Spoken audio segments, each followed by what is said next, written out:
precisa se organizar para torcer. No país conhecido mundo afora pela sua paixão pelo futebol, o papel do torcedor muitas vezes vai além das arquibancadas. No Caminhos da reportagem de hoje, vamos conhecer um pouco mais sobre as polêmicas torcidas organizadas. Instituições que já extrapolaram as arquibancadas e ganharam as páginas policiais em casos de violência dentro e fora dos estádios. Conhecemos as maiores torcidas organizadas do país e vimos como elas funcionam, quem são seus integrantes e como elas tentam se desvencilhar dessa imagem de truculência. O gigantismo dessas organizações, que já se expandiram para além dos estádios, e a ligação muitas vezes perigosa entre elas e os clubes de futebol. Vamos saber um pouco mais sobre a história dessas torcidas e conhecer torcedores que fazem loucuras pelo time do coração, alimentando a paixão do brasileiro pelo futebol.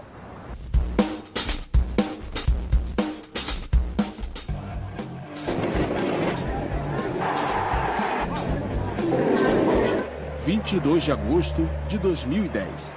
Vasco e Fluminense entram em campo diante de 80 mil pessoas. Do lado de fora, uma tragédia.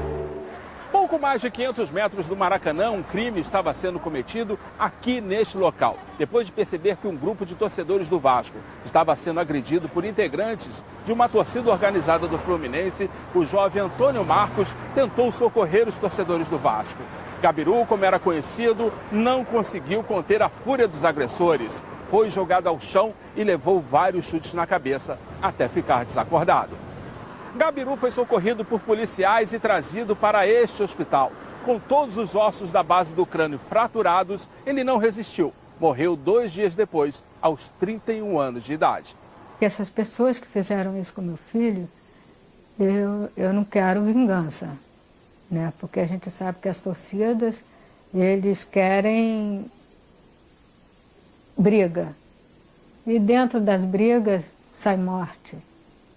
E morte não é bom para ninguém. A violência deixou um adolescente de 11 anos órfão de pai, considerado por ele um exemplo. Dona Creuza já tinha alertado o filho, que era um dos diretores da Força Jovem do Vasco, sobre confrontos violentos entre torcedores. Ela própria quase foi agredida. Foi uma briga de torcida violenta. Eu estava esperando o ônibus e eu fui encurralada. Consegui sair numa viatura da polícia. E o que ele falou para a senhora, quando a senhora contou para ele isso? Ele ficou assim, perplexo, né? A irmã de Gabiru elaborou um manifesto por justiça e está fazendo da tragédia uma bandeira pela paz. A gente também fez um blog falando sobre o caso. Inclusive, esse blog é uma ferramenta para a gente entrar em contato com movimentos de direitos humanos, né, com outras mães que passaram pelo mesmo processo. A gente quer que o Marquinhos vire bandeira de paz, né, de justiça, né? 2 inquéritos foram abertos, um para apurar quem matou o torcedor do Vasco e o outro para saber se houve participação das torcidas no crime com as punições previstas no Estatuto do Torcedor. 3 torcedores foram indiciados.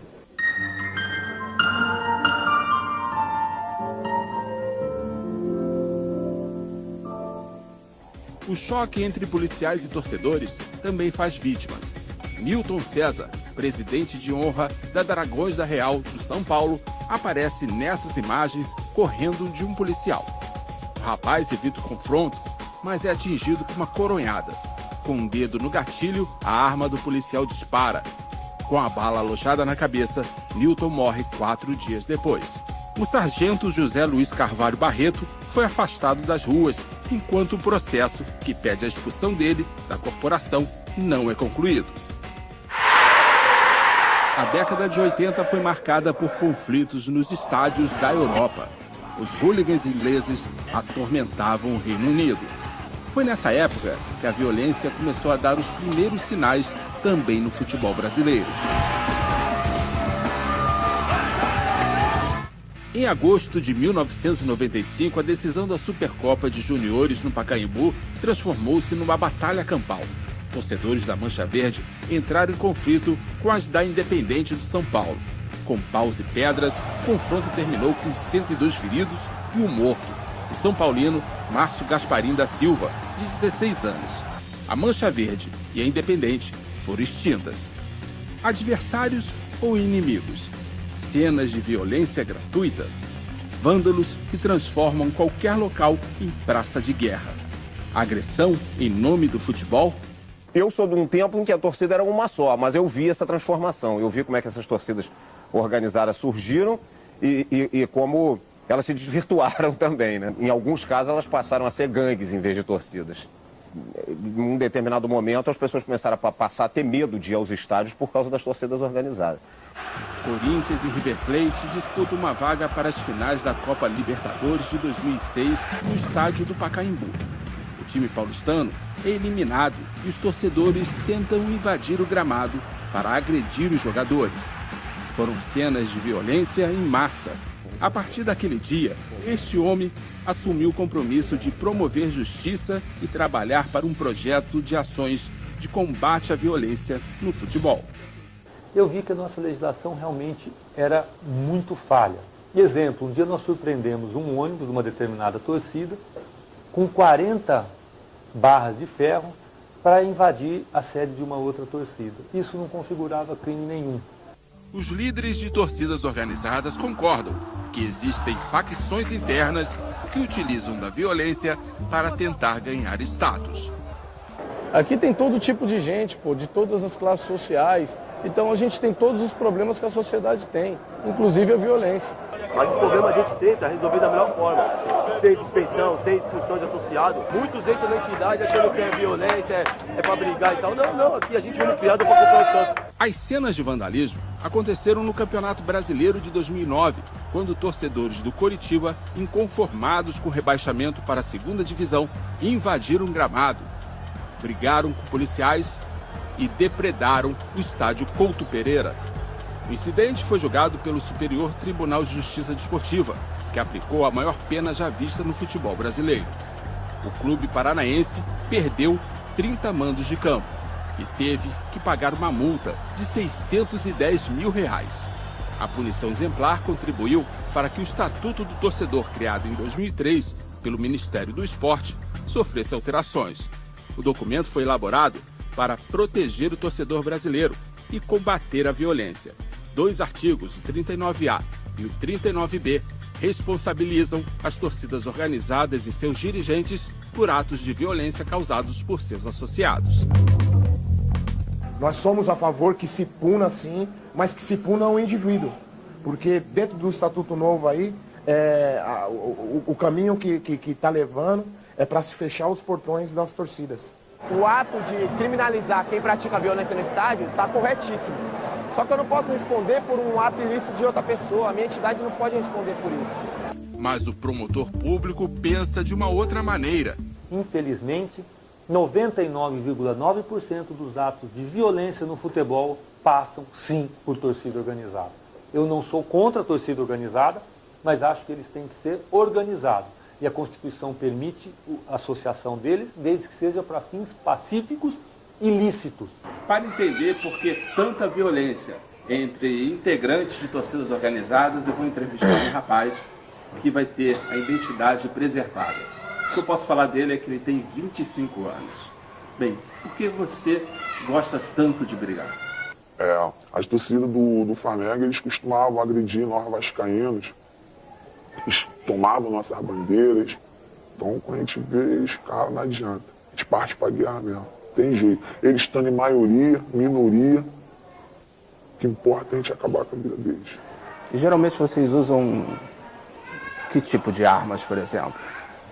Madeiras, pedras, fogos, bombas caseiras. Só não vale arma de fogo, senão perde a graça. Tem que ter o contato físico, tem que ter aquela adrenalina. Vocês têm outras torcidas aliadas? Temos. São Paulo, temos a torcida do Palmeiras, temos a torcida do Bahia, do Atlético Mineiro, temos lá do Grêmio, do Ceará. Cada ponto do Brasil, a gente tem uma aliada.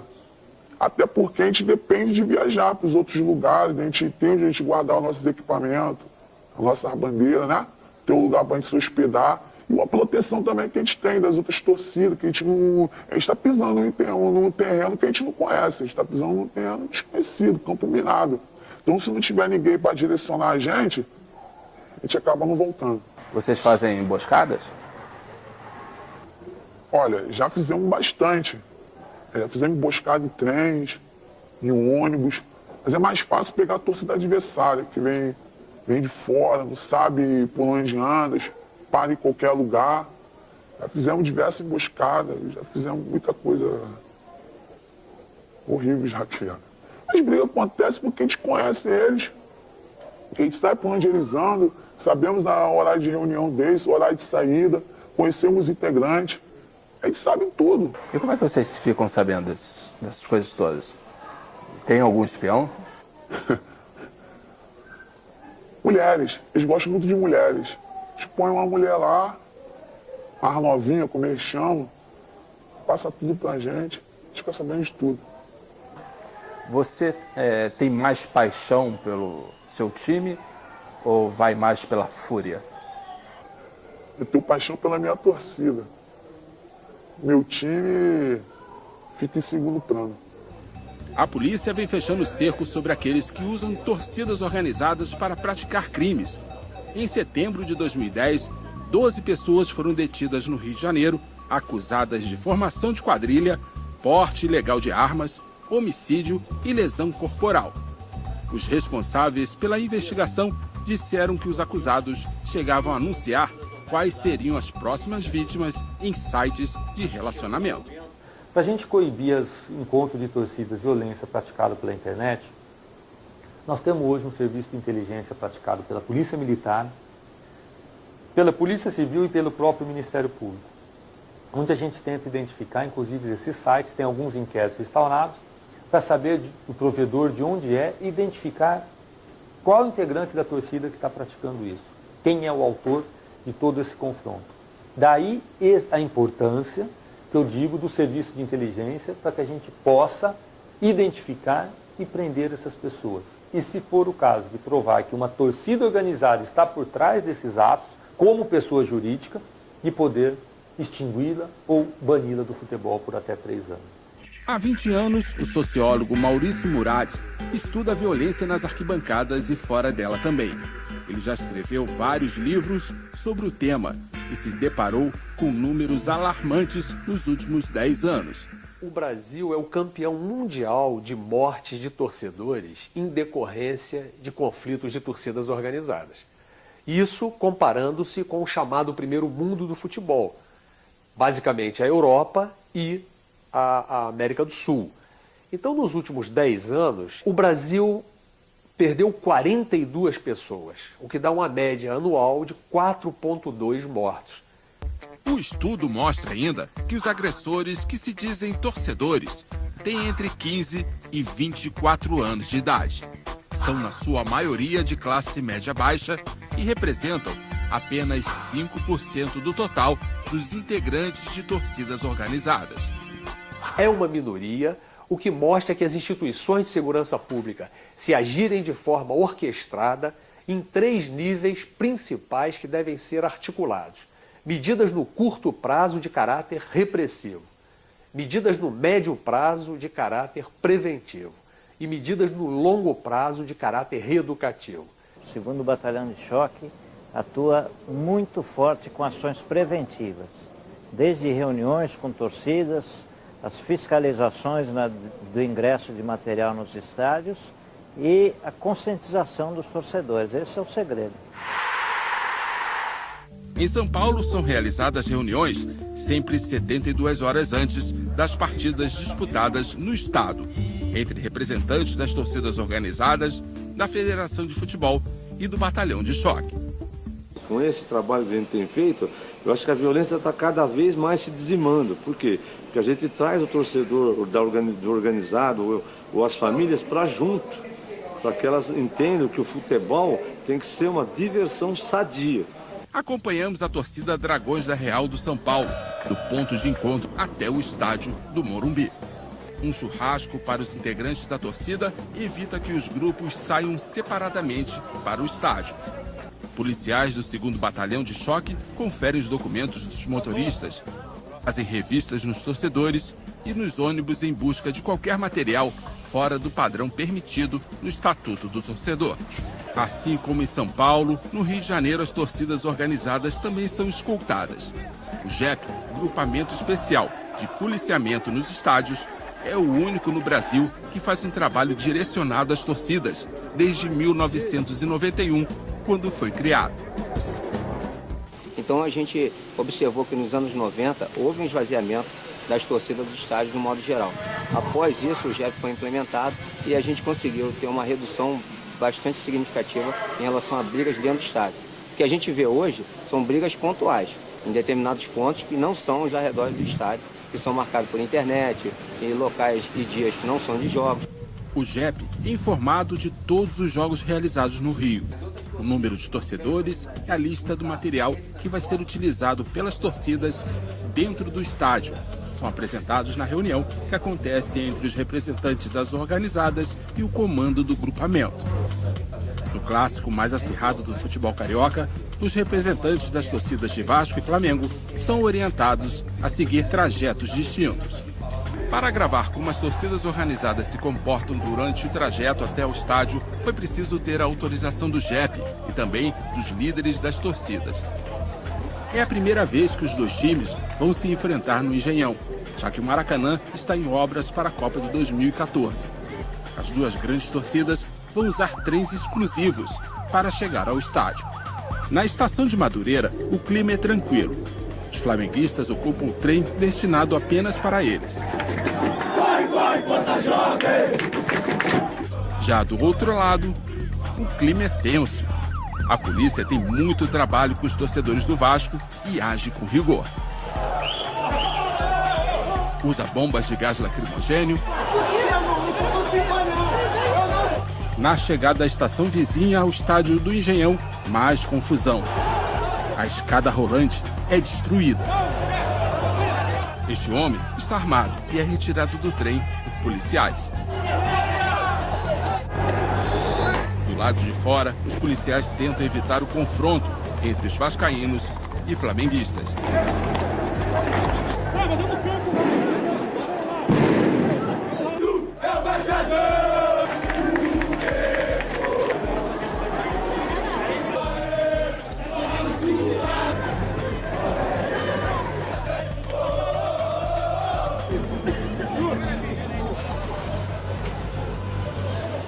Os policiais atendem também torcedores de outros estados que chegam ao Rio para acompanhar seus times.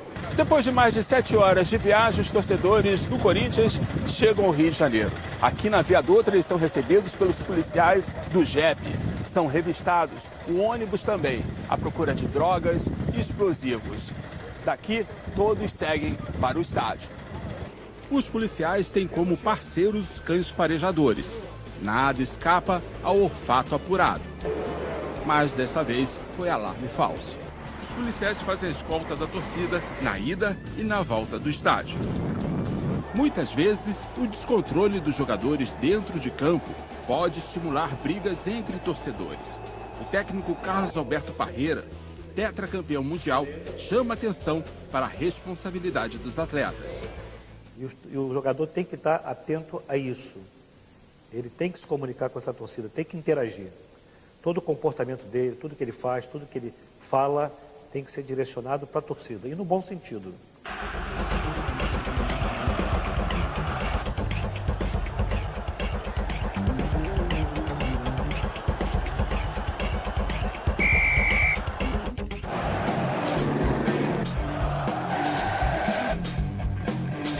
No próximo bloco você vai ver, as torcidas cada vez mais se estruturam como empresas e o lado pouco conhecido das organizadas, os projetos sociais.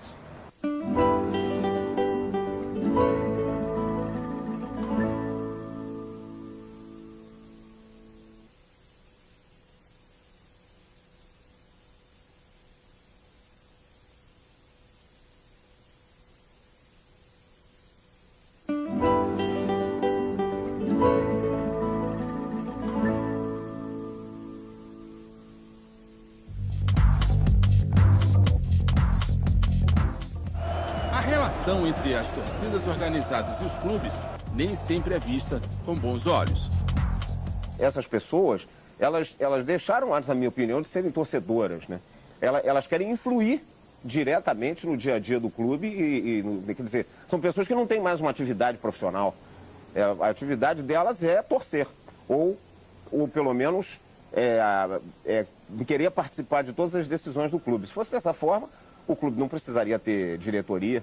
Essa entrada de torcedor em treinamento, em clube, vestiário, dentro de uma sala, isso vem muito de cada diretoria, de cada presidente. Se os torcedores fazem o que fazem, que a gente acompanha aí, eu tenho certeza que esses diretores, esses presidentes, enfim, aqueles que comandam, são muito culpados por isso. Esses limites têm que ser estabelecidos dentro do clube. Você não pode permitir que a torcida passe do limite dela de torcedor. Muitos integrantes de organizadas acabam fazendo parte da administração do clube. É o caso do hoje presidente do Conselho Fiscal do Flamengo, Leonardo Ribeiro, conhecido como Capitão Léo. O ex-líder da torcida jovem ganhou espaço no noticiário por ser acusado de provocar a saída de Zico, maior ídolo do clube, do cargo de diretor executivo de futebol. Ele acusou um dos filhos de Zico de envolvimento em negociatas entre jogadores. As torcidas organizadas viraram um debate na rádio. No programa Rock Bola, onde jornalistas torcedores debatem o futebol com muito bom humor, o tema gerou uma grande discussão. A presença aqui da galera da TV Brasil, o programa Caminhos da Reportagem, que vai ao ar toda quinta-feira, às 10 da noite. Estão fazendo um programa especial sobre torcida organizada. Para a violência que muitas vezes acontece nos estádios. Eles se digladiam entre eles, ali é um absurdo isso. Isso não tira o fato de que os caras fazem uma festa bonita. Tô ligado. Os caras têm um lado social, que a gente estava conversando. Fortaleceu. Isso é uma outra história. A imbecilidade que Neguinho faz quando o Maracanã, principalmente quando o Maracanã estava cheio, lotado, que vinha descendo aquela turma. Eu vou matar! E sai tudo uns 40, 50 caras, tudo junto um do outro. Tem meia dúzia de espalhados em todos os clubes no Brasil inteiro, de realmente marginais profissionais.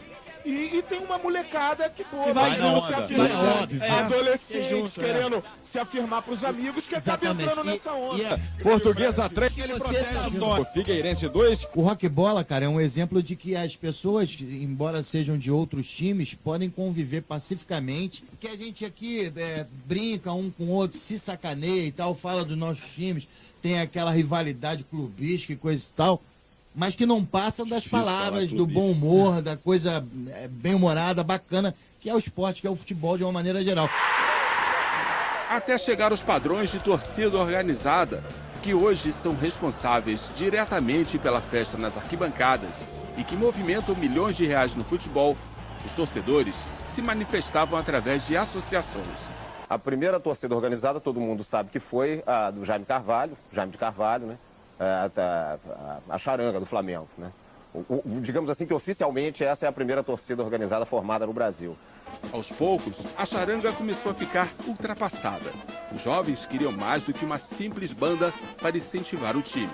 Surgiram as torcidas jovens.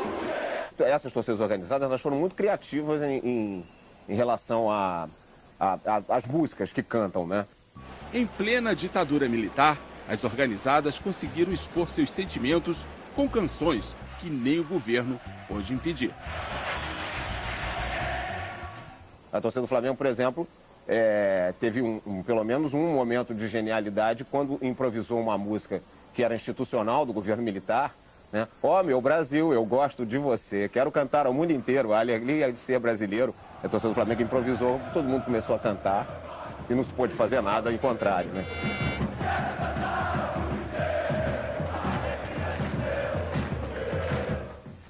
Criada em 1969, a Gaviões da Fiel foi uma das primeiras a seguir os moldes de uma empresa. Hoje, a maior torcida do Corinthians tem uma estrutura de invejar. São 92 mil sócios espalhados por todo o Brasil. Criada em plena ditadura militar, a Fiel ganhou fama pela democracia, numa época em que o país vivia tempos de repressão.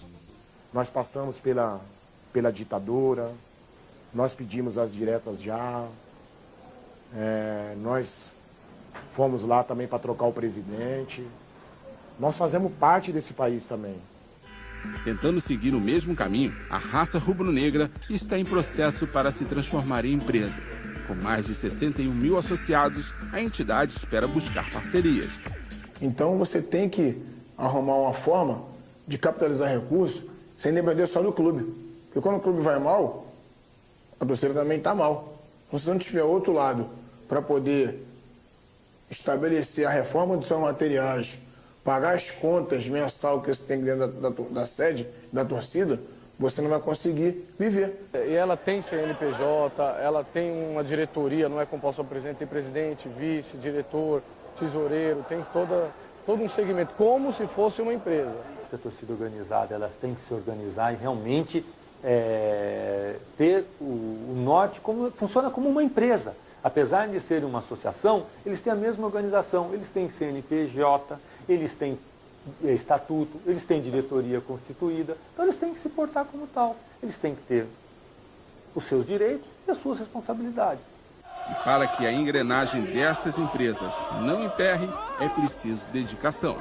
São pessoas que disponibilizam muitas horas para administrar e organizar o que acaba em festa nas arquibancadas.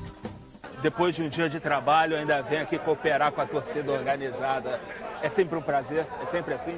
Sem dúvida, né? Sem dúvida. Faz parte da nossa vida já. São quase 30 anos.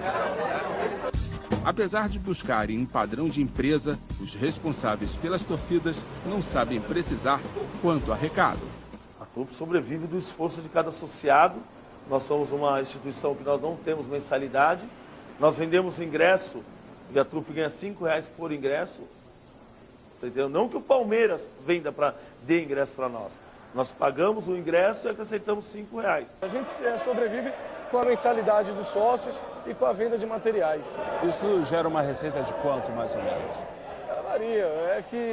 Venda de material, ela é relativa. Todo associado nosso, ele é obrigado a pagar uma mensalidade de R$8. Entendeu? Então é assim, é com R$8 de cada associado, é um dinheiro que a gente vende da camisa, entendeu? É um projeto que a gente faz uma festa, então a gente vai arrecadando dinheiro para ir pro All Santos, porque a torcida é fundada sem fins lucrativos, entendeu?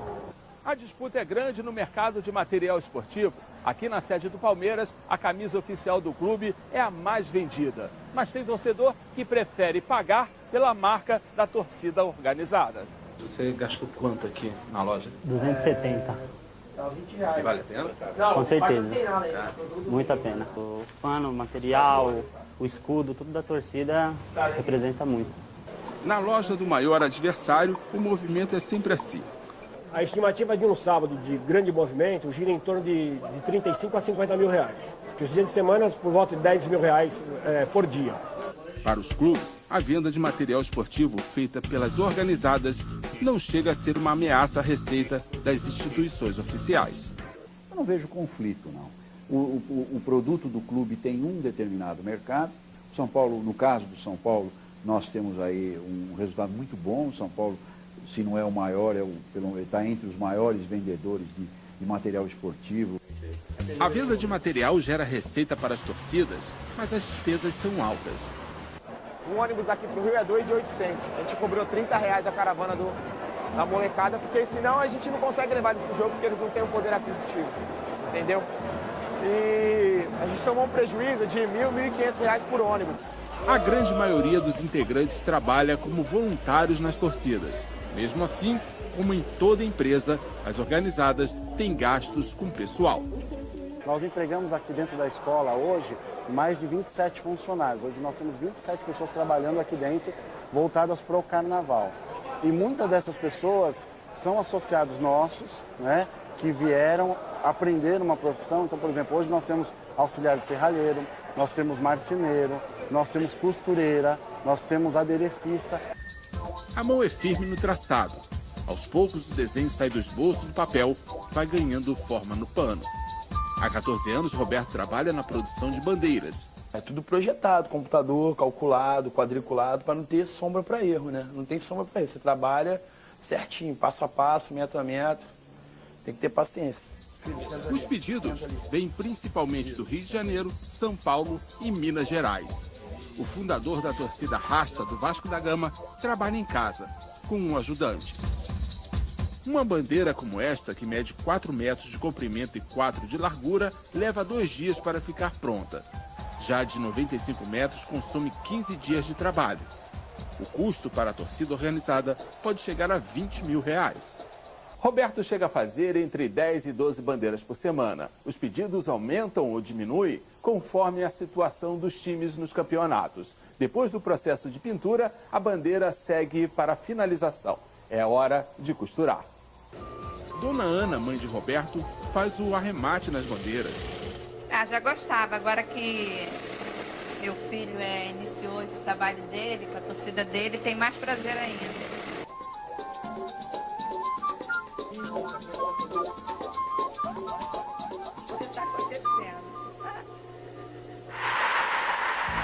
As torcidas organizadas não promovem apenas festa nas arquibancadas. Elas realizam sonhos também.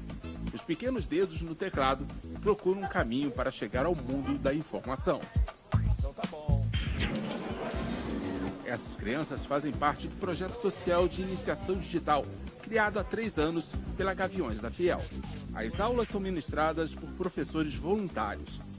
A ideia sempre foi buscar crianças, adolescentes, adultos que não têm noção nenhuma de computação, né? E a gente instruir essas pessoas passando aí o básico do computador, onde eles já consigam entrar, ligar uma máquina, entrar na internet, acessar um Office, buscar algumas planilhas, né? Tanto para aprendizado deles, como aos adultos aí profissionalmente.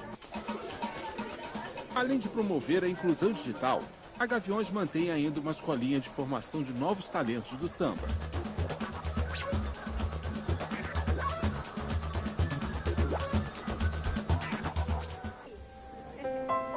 E um projeto de incentivo à leitura.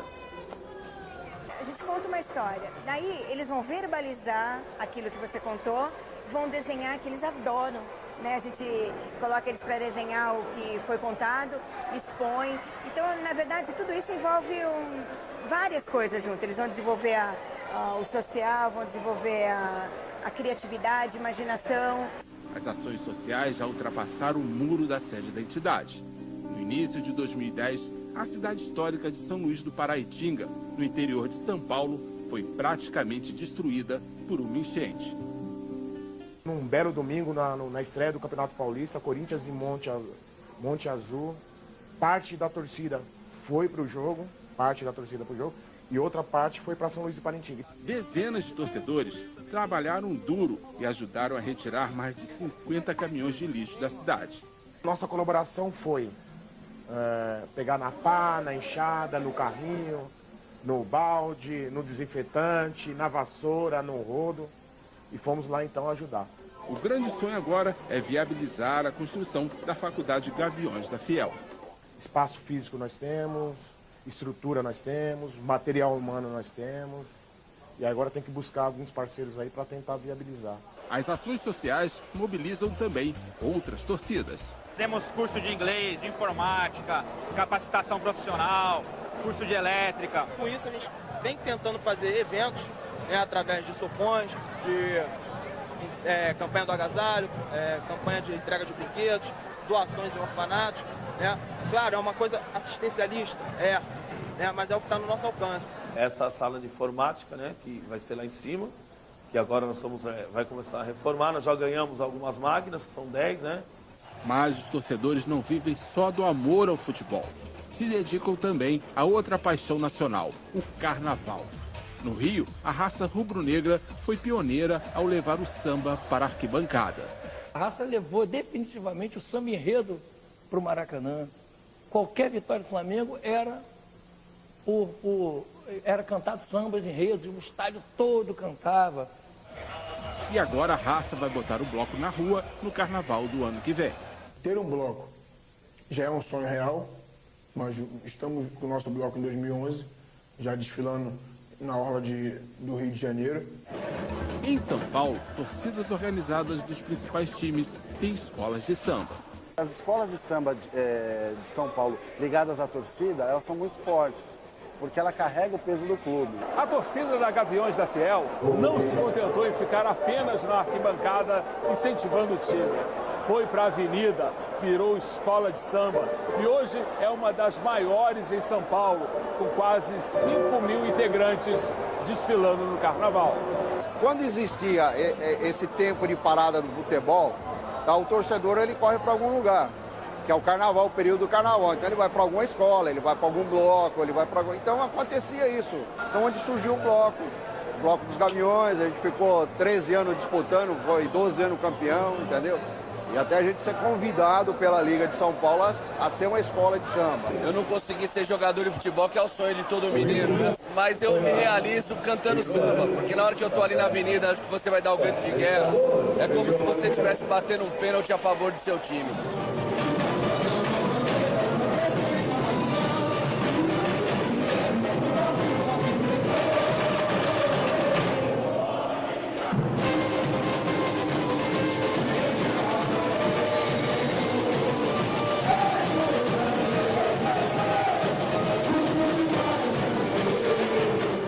Daqui a pouco você vai conhecer loucuras que torcedores apaixonados fazem pelo time do coração.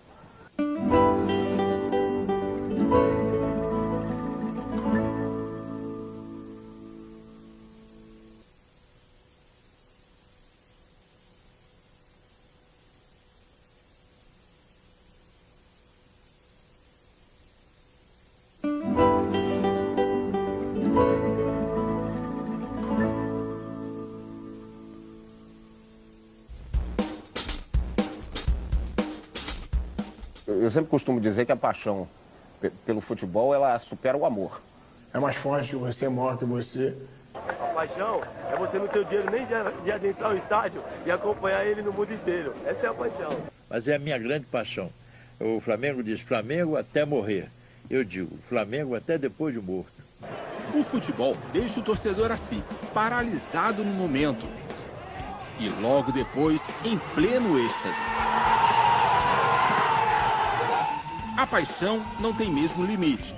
Quem se importa de deixar de ver o jogo mesmo na arquibancada?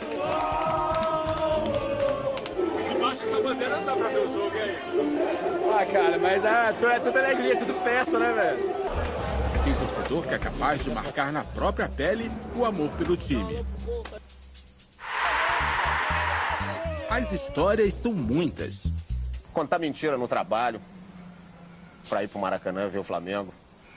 Faltei ao casamento de um amigo meu, num domingo, num Fla-Flu decisivo de Taça Guanabara. Ele nunca mais falou comigo. Eu perdi a namorada. Uma vez uma namorada minha me disse, sou eu ou a bola? Eu falei, a bola. Lembro que eu fugi de casa. Em 93, Flamengo e São Paulo, final da Supercopa dos Campeões da Taça Libertadores da América, eu fui ver o jogo em São Paulo. Liguei pra minha mãe do Morumbi, falei que tava na casa de não sei quem. Foi o primeiro jogo que eu fui ver fora do estado do Rio, tinha 12 anos. Já perdi vários empregos, já perdi namorado, já perdi casamento. Eu não perdi mãe porque mãe é mãe, já perdi pai é palmeirense, né?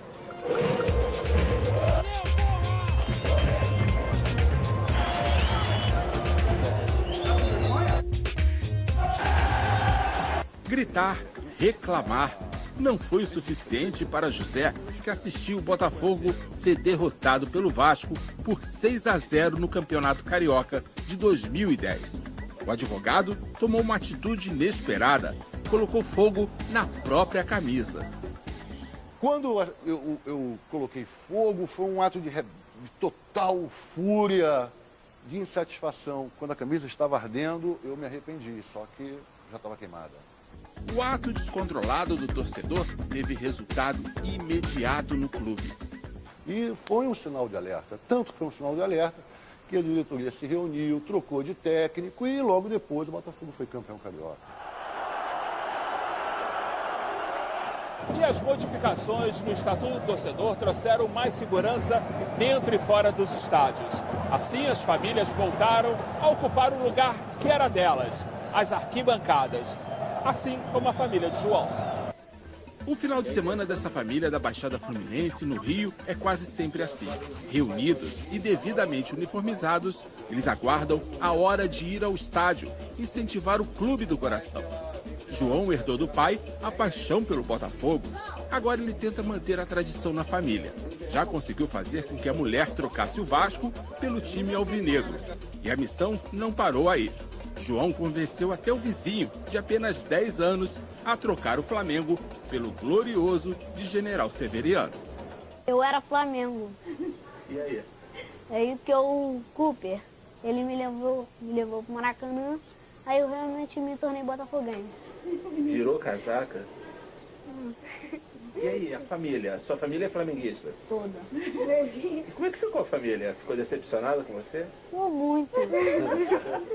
O determinado e apaixonado torcedor não tem limites para acompanhar o time. O Botafogo é mais importante do que eu. É assim, tipo assim. Não, a primeira que sofre quando o Botafogo perde é ela, né? Que ela vem falar comigo, não conversa comigo. Durante a partida, João não consegue disfarçar o nervosismo.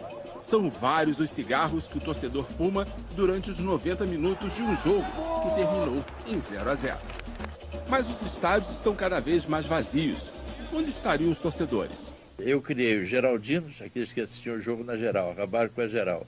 Aí criei os arquibaldos das arquibancadas. Depois criei os Murilos, os que pulam o muro.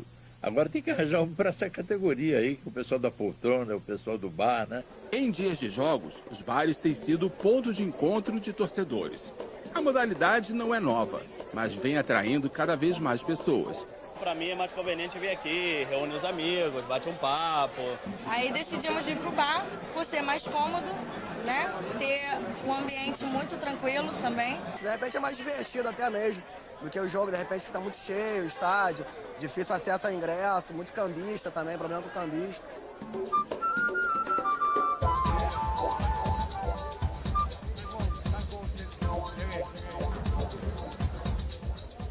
Existe um dito popular no futebol que diz o seguinte: o torcedor pode trocar de mulher, de trabalho, de carro, mas jamais de clube.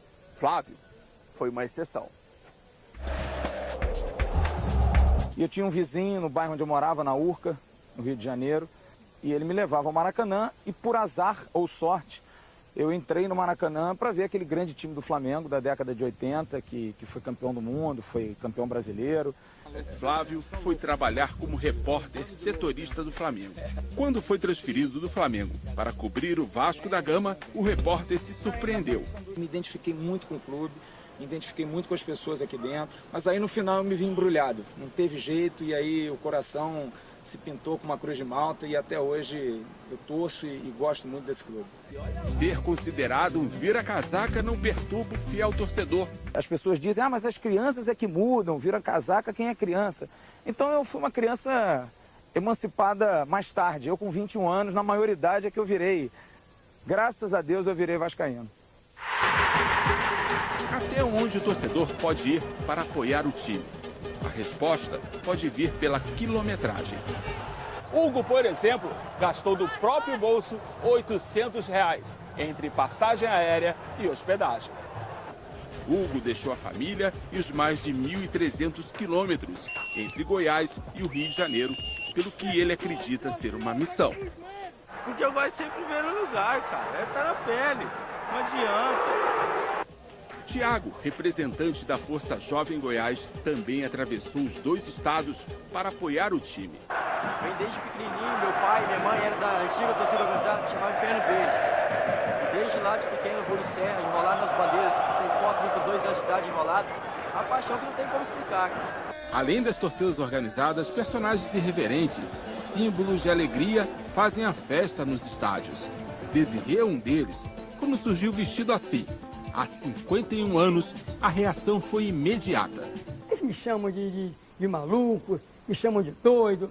O personagem criado por ele é uma homenagem aos cartolas da época. O ursinho gravatinha é uma reverência a Nelson Rodrigues. E a sombrinha representa o carnaval. O casamento estava marcado para um sábado, tinha um fla-flu no domingo. Tudo bem, eu casava, ia para o fla-flu. Aí um reverso lá, um reviravolta, aí o fla-flu veio para sábado, no dia do meu casamento. Ah, rapaz, não prestou. Aí eu falei assim, puxa vida, sábado, meu casamento 6 horas. Sempre atrasa um pouquinho, a noiva atrasa, coisa e tal. Maracanã é 5 horas, acaba lá para as 7 horas, vem correndo. Rapaz, deu tudo errado, rapaz. Vem correndo, pô. Quando eu chego, o trem guiça no engenho de dentro. Aí conseguimos uma carona até Cascadura, de Cascadura a Marechal eu vim a pé. Aí quando eu chego na igreja, rapaz, tá todo mundo me esperando lá. Moral da história, rapaz, fiquei 3 meses sem ver a noiva. 3 meses sem ver a noiva, não casei, a noiva me separei antes de casar. 3 meses depois é que eu fui casar. As horas em que Desirê não está caracterizado é aqui na Autoelétrica Tricolor que o apaixonado torcedor se dedica ao trabalho. Mas nem assim ele é capaz de esquecer o time do coração. Dentro da oficina, tudo lembra o Fluminense. E os funcionários têm que torcer para o time de Desirê. Você fala em futebol aqui, se não for a favor do Fluminense aqui, entendeu? Vamos lá para fora, que eu não deixo não. Aqui não fala só do Fluminense, fala bem. Pode se falar mal outra pessoa que não sei se falou, aí desconcentra total. Aí vai dar um branco aqui, aí eu vou procurar um motor na traseira, vou mexer em pneu que não tem nada a ver. Ela também é símbolo de dedicação ao clube. Desde os 7 anos de idade que Dona Zica se veste assim. Eu fui menina de rua, então a minha roupinha era a camisinha do Flamengo. Então aquilo foi penetrando em mim e agora é minha segunda pele. Eu durmo, acordo, tomo banho, já tenho uma camisa pendurada no banheiro. Mas como diz o ditado popular, casa de ferreiro, espeto de pau. Tem alguém na família que não é flamenguista? Tem, meu genro. E aí? Aí não fala nada. Prefiro não comentar. O apelido foi uma homenagem do próprio Zico pelo que a torcedora representa ao clube. Já deixei de ir a aniversário, já deixei de ir a casamento, já deixei ir a missa de 7º dia e a velório, a enterro também. O único enterro que eu fui, que casualmente o Flamengo jogava, foi no enterro da mãe do Zico, porque ela me tirou da rua, né? Fazer pedidos, alcançar uma graça, agradecer, fé e devoção. Para alguns torcedores, o futebol é mesmo uma religião. Eu acho que é uma religião. Para mim é. Para mim é porque eu não vou a samba, não vou a pagode, não vou a nada. Nem cinema eu vou. Agora, como tem futebol, eu já tô. No dia de São Judas Tadeu, santo patrono das causas desesperadas e perdidas, a igreja fica lotada de fiéis, muitos deles torcedores. O santo é também padroeiro do Flamengo, mas dá uma ajudinha para todo mundo. A torcida do Flamengo acha que ele é protetor só da torcida do Flamengo, não. Mas eu sei que ele me protege muito e protege o meu Vasco também. Além de vir hoje aqui pedir por mim, pedir pelos meus familiares, também estou pedindo pelo Tricolor, pela nação Tricolor, pelo Fluminense, que tem muitos anos sem título brasileiro. Como um palco tão rico de personagens, a cineasta Ana Azevedo resolveu gravar o documentário Geral. Geral era, sobretudo, um espaço de encontro dos torcedores, né? Ali os torcedores, eles botavam apelidos uns nos outros, eles se conheciam por apelidos, né? E já se reconheciam, era uma grande família Geral do Maracanã.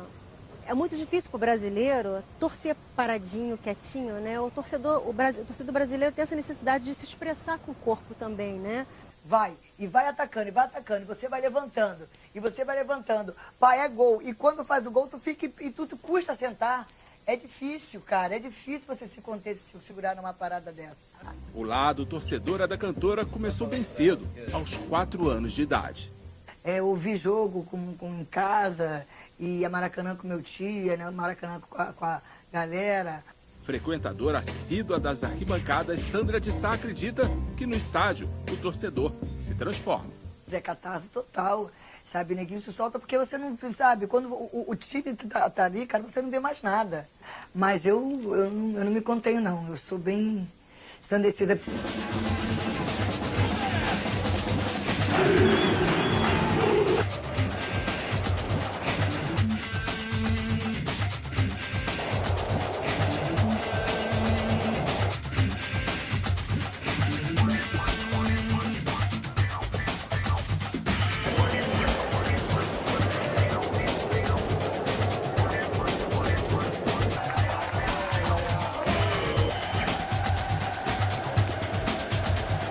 O Maracanã, em clássicos, Vasco, Flamengo, Fluminense, Botafogo, quando estão envolvidos, aquela beleza das bandeiras tremulando, torcedor vestido, e o mesmo em São Paulo, nos clássicos, pelo Brasil afora, isso aí é um espetáculo que é inigualável. Eu diria para você que não tem nada no mundo todo, nada parecido. É tão bonito, né? A torcida organizada, né? Os cantos, as coreografias, né? A criatividade, né? É tão legal, é tão bonito, né? É tão rico, tão emocionante. e tudo pode, sabe, virar nada, eles podem botar tudo a perder por conta da violência. Teria que se ter uma atenção legal para essas torcidas organizadas, porque também, assim, acabar com a torcida. Pô, de repente, tanta gente legal, tem tanta família, eu conheço gente que vai com família de torcida organizada, meninas, sabe, com aquelas mulheres que vão também, rapazes, meninos que não estão a fim de confusão, estão a fim de ir torcer, sabe, pelo seu time. E é legal você ir com a sua galera, é legal você ir com a sua torcida organizada. E as torcidas organizadas sempre fizeram a festa. Elas é que fazem a festa de cores, de sons, de alegria no Maracanã. O torcedor é a razão de ser do futebol. Imagine você jogar para estádios sem torcedores vazios. Não motiva, não atrai o jogador. O que mais motiva um jogador, um treinador, uma comissão técnica, quem trabalha dentro do campo, é chegar num estádio lotado e que tenha realmente uma torcida participante. Uma vez Flamengo, sempre Flamengo.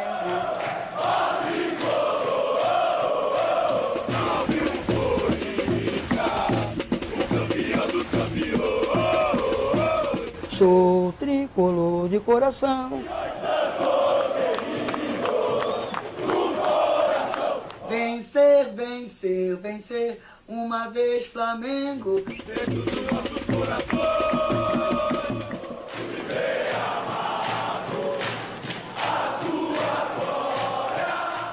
Fascina pela sua disciplina, o Fluminense me domina, eu tenho amor ao tricolor. Ele é fibra, muita libra, já pesou, Flamengo até morrer, eu sou. Que torcida é essa?